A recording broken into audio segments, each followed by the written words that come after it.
Chamakal Sandhu here in London, England at London Shootfighters for a special edition of Smack Talk with Sandhu. It's my very first one in person on the road. I came back home and obviously I had to swing by London Shootfighters to see my guy, Michael Venom Page, MVP.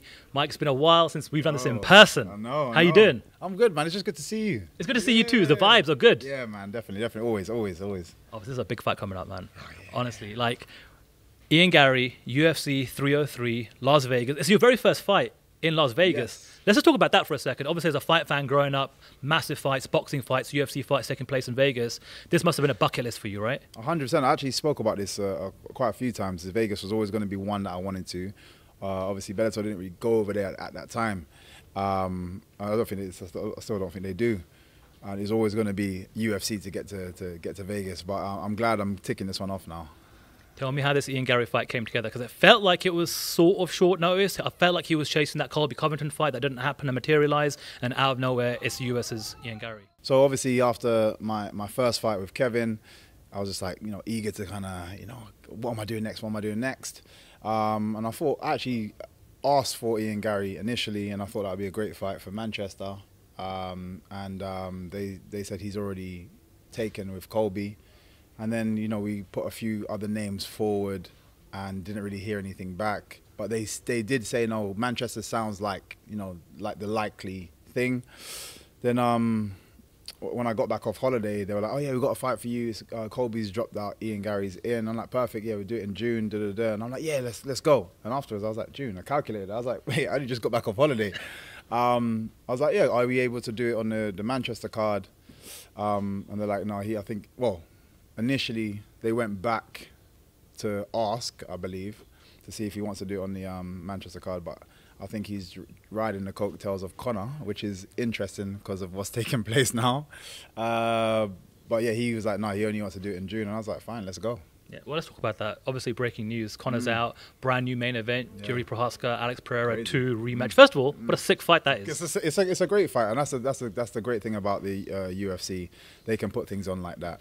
And fighters are willing to just go in there and make it work. So it's good. We've had this a few times now, like the Saudi fight, which I was at last year, like 2 big dropouts in the main event, and then 2 crazy replacements that just came straight back on. And the UFC is just like the UFC. Unfortunately, though, it's hard to replace a Conor in terms of just the hype that he brings and just the whole story, the return. It was we were eagerly awaiting. I think everybody was. So it's a shame, but hopefully we'll be back soon.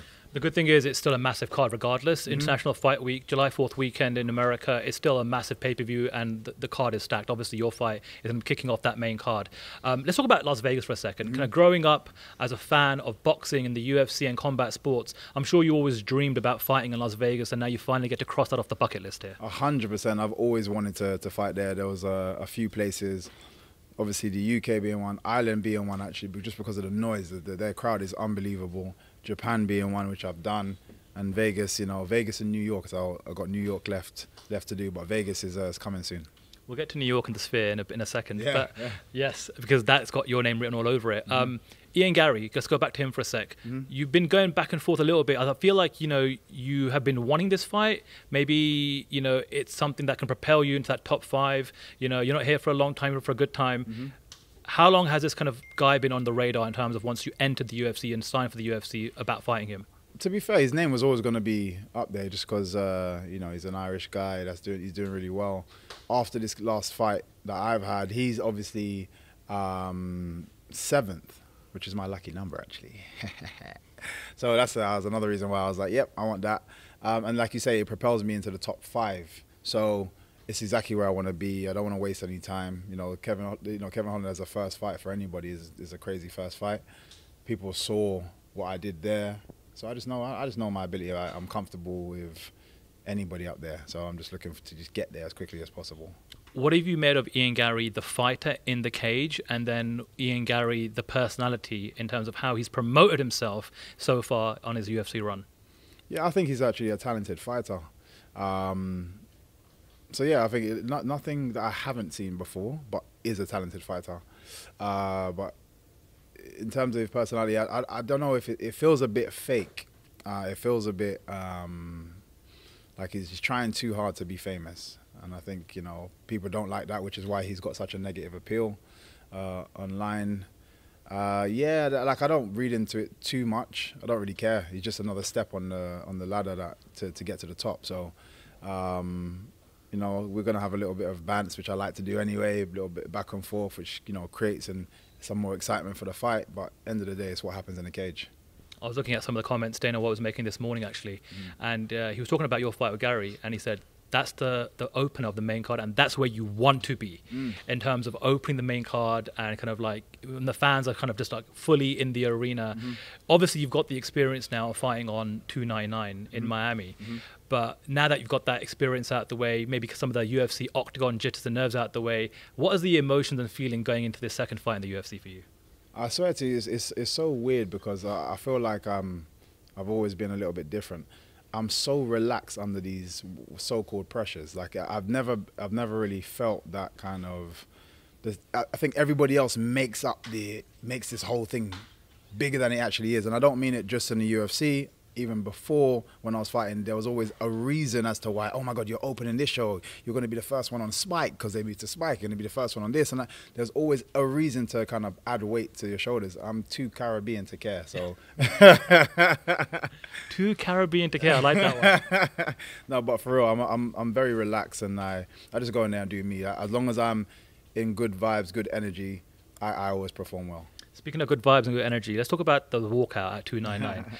Obviously, you know, you growing up a pro wrestling fan, growing up a fan of The Undertaker, it's one thing to pay homage to him and do the walkout, and it was fantastic. But then when he co-signs it on social media, that must have been amazing to see that. Yo, that was sick. That was sick. You know, and my brother sent me the tweet that he put out. I was like, that's mad. That's mad. Again, just one, that to know that he was watching, and then two, to know that he saw what I did as a tribute to him. And, you know, and liked it. So, yeah, that was great. What are the kind of vibes here at London Shootfighters? You know, obviously, you know, you're in the UFC now, and there's a lot of guys that are fighting for a bunch of different promotions out there in the world. But in terms of you, I feel like you're the face of this gym, and I'm sure you're going to be too humble to say that you are, but I feel like that's what it is right now. Have you seen a domino effect in terms of people coming up to you and asking you, you know, what it's like, you know, fighting in the UFC, or some of the opportunities that come with that as well? No, I think everyone kind of, you know, everyone's kind of used to. We got a lot of big names come through the gym from all different types of angles. Like your Derek Chisoras in the boxing world, you know, KSI in the more like influencer world. We got so many different names that kind of come in and out, and everyone's very respectful of each other, and no one tries to crowd anybody. And you know, I think we just through general talk, people kind of pick up on, you know, how I'm feeling and what it feels like to be in there.